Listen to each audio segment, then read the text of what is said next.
वेल्लोळी जिल्हा परभणी। आज 11 एप्रिल 2022 आजपासूनचा नवीन हवामान अंदाज। 11 एप्रिल, 12 एप्रिल, 13 एप्रिल आणि 14 एप्रिल दरम्यान राज्यामध्ये ढगाळ वातावरण राहणार आहे। तरी सर्वच जनतेने हा अंदाज लक्षात घ्यावा। आणि ढगाळ वातावरण राहत असल्यामुळे उन्हाचा पारा देखील कडक राहणार आहे, म्हणून राज्यात उष्णतेची तीव्र लाट राहणार आहे। तरी देखील हे देखील अंदाज सगळ्यांनी लक्षात घ्यावा।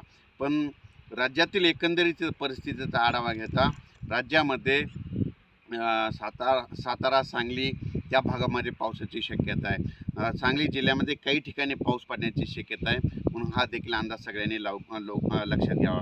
सातारा, सांगली तसेच कोल्हापूर या भागामध्ये 14 तारखेपर्यंत भाग बदलत सर्वदूर काही पाऊस पडणार नाही, पण भाग बदलत पाऊस पडणार आहे। तरी तिथल्या द्राक्ष शेतकऱ्यांनी हा अंदाज लक्षात घेऊन आपण आपली शेतीची कामे करून घ्यावी।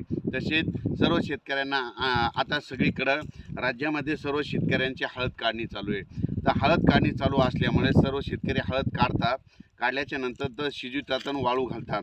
तर सर्व शेतकऱ्यांना एक सांगू इच्छितो, शेतकऱ्यांनो तुम्ही तुमची हळद 20 तारखेच्या आत परत एकदा तुम्ही हळद तुमची काढून व्यवस्थित आपल्या घरी आणून झाकून ठेवण्याची तयारी ठेवावी।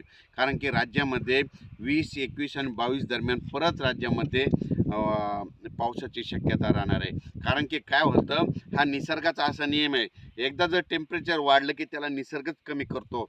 म्हणून एकदा आता 15 तारखेदरम्यान 15 एप्रिल दरम्यान परत टेम्परेचर वाढणार आहे, पण टेम्परेचर वाढल्याच्या नंतर 19 तारखेपर्यंत खूप टेम्परेचर राहणार आहे।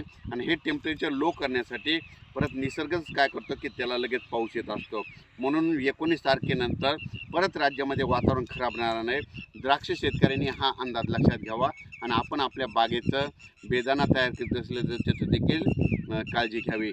आणि देशाची जर एकंदरीत परिस्थिती जर बघितलं तर देशामध्ये केरळ, तामिळनाडू, कर्नाटक या भागामध्ये 19, 20, 21 दरम्यान खूप पाऊस पडणार आहे। म्हणून हे देखील सर्व त्या राज्यातील शेतकऱ्यांनी हा अंदाज लक्षात घ्यावा।